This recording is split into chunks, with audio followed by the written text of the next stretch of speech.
Hello, I'm June Edwards, and this is Senior Topics running a few days late because of some computer glitches on Canvas regarding Zoom. So we're going to start right away with the first week of November. November 1st was National Authors Day. It was All Saints Day, where the church used to have people dress up in costumes of their favorite saints.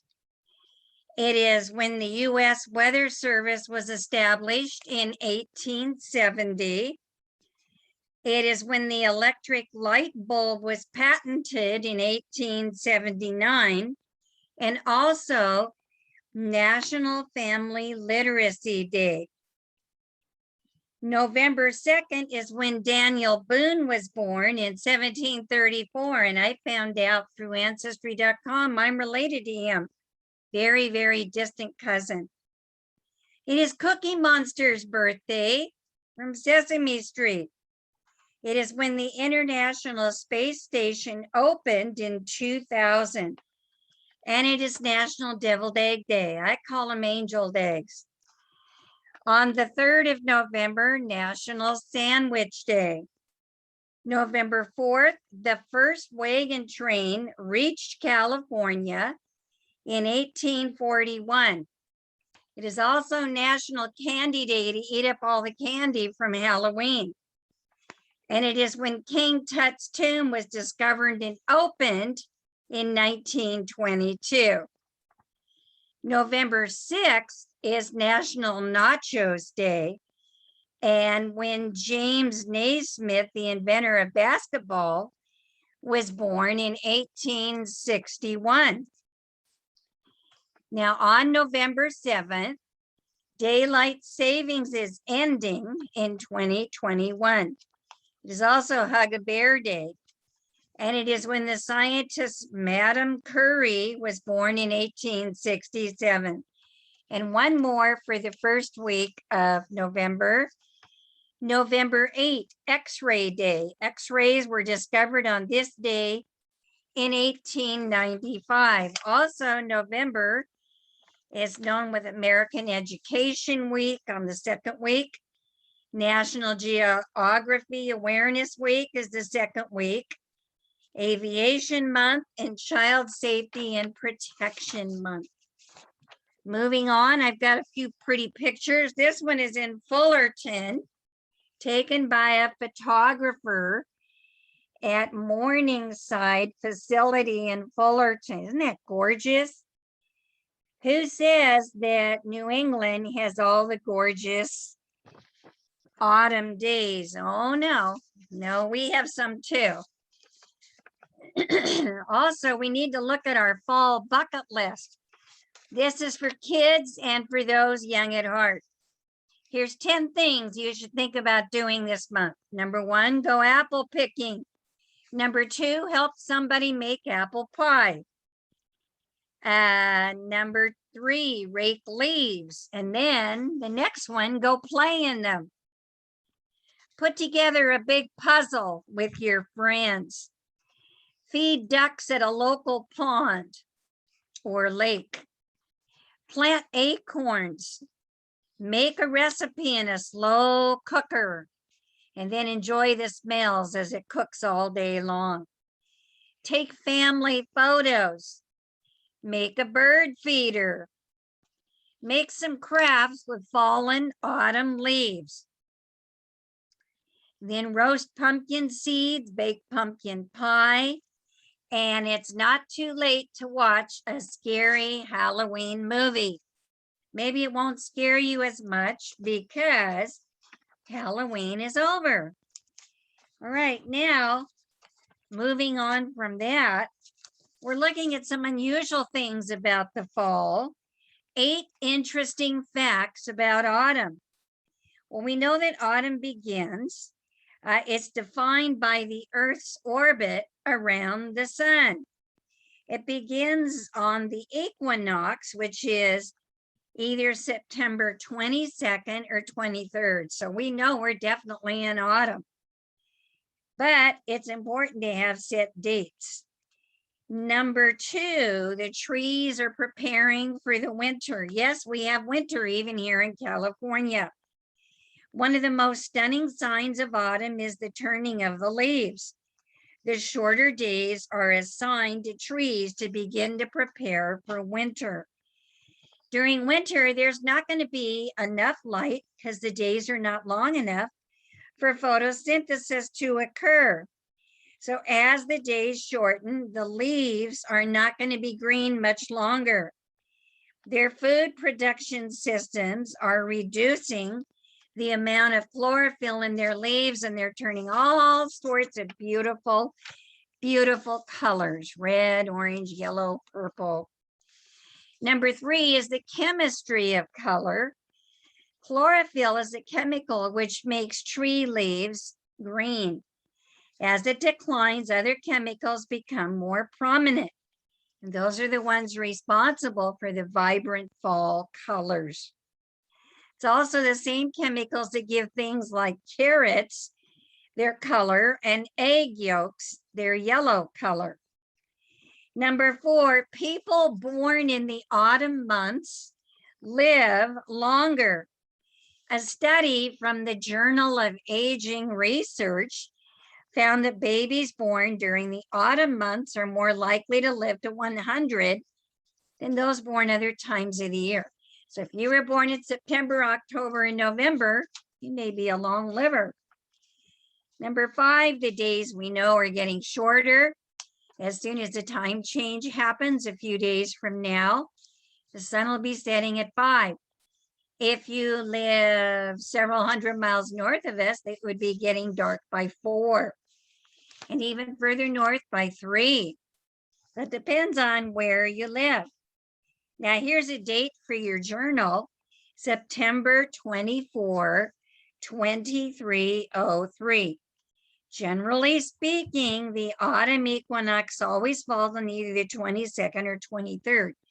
But because the Gregorian calendar is not quite perfect with the Earth's orbit, occasionally the autumn equinox will fall on September 24th. This last happened in 1931. It will happen next in 2303. And one more about autumn and fall. We typically think of fall as the North American version of the word autumn, but it was in fact in widespread usage in England until recently. Originally a shortening of the phrase fall of the leaf, the phrase was common in England in the 1600s. The word autumn entered English from the French automne and did not become common usage until the late 1700s.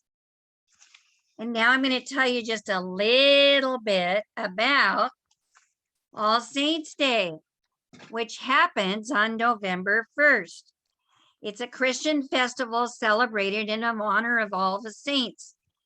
In Western Hemisphere, it is celebrated November 1st by the Roman Catholic Church, the Lutheran Church, the Methodist Church, and other Protestant churches.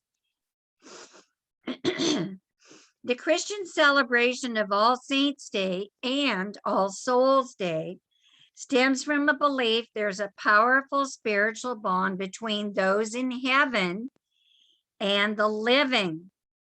In Catholic theology, the day commemorates all those who have gone to heaven. It is a national holiday in many historic Catholic countries, and it revolves around giving God solemn thanks for the lives and deaths of his saints. People like Paul the Apostle, St. Augustine of Hippo, and John Wesley, and other people like your grandmother or a special saintly friend. It begins at Vespers on the evening of October 31st, All Hallows Eve, and ends at the close of November 1st or 2nd. It is the day before All Souls Day, which commemorates the faithful departed. It's part of the tradition of All Hallowtide, which lasts 3 days from October 31st to November 2nd. And I think I had a picture here I wanted to show you. I can find it. I don't know. Well, maybe not. Okay, I guess I don't have that picture, but that's okay. I think you get the idea. I didn't realize there were all these different things. More pictures. This is from September, a few years ago. I love these. They bring up such wonderful memories. Another one from October. It's gorgeous, gorgeous paintings. And November, when the birds fly south down to Mexico for the winter.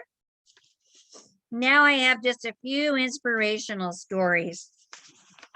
The first one is called The Swimmer's Mission to Expose a Plastic Threat. Here's his picture while I read about him. Long distance swimmer Benoit Lecomte has swum 555 kilometers over the course of 3 months through the so-called Great Pacific Garbage Patch to highlight the issue of plastic consumption.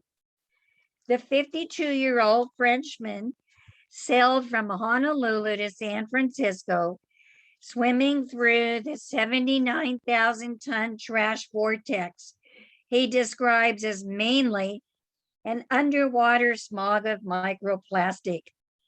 He spent 8 hours a day in the water, finding everything from abandoned fishing nets to old toilet seats. All the plastic I saw did not surprise me, he said. I was expecting it to be pretty bad, but after seeing it day by day, I became numb to it, and my numbness is what surprised me. And that's sad, especially since we know they have found chemicals that can biodegrade plastic and eat it up now. Maybe we should dump some in that plastic garbage dump. One more. This is about some grandmas serving up old school hospitality. Vienna's cafes are world famous for their coffee and cake, but one coffee house in the city's 4th district also offers a unique version of a form of coziness that Austrians have made their own. The Volpension Cafe is largely staffed by female pensioners or retired ladies, grannies or omas, who lovingly bake the cafe's strudels, chocolate torts, and poppy seed cakes. The community-conscious enterprise provides its staff with extra income and an antidote to isolation and loneliness. It is good to have our Oma's place, explains the co-owner, Hannah Lux. The cafe is decorated with vintage items, lace doilies, animal figurines, and other flea market finds, which add to the homey atmosphere.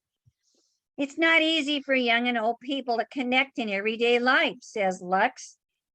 Cafe worker Judith Seoberg, a grandmother of 2, says, we tell our customers our life experiences. It is generations coming back together now that the lockdown is over. And I say hooray for that. And that is it for this week's wonderful stories. See you next time, guys. Have a wonderful, wonderful rest of your week.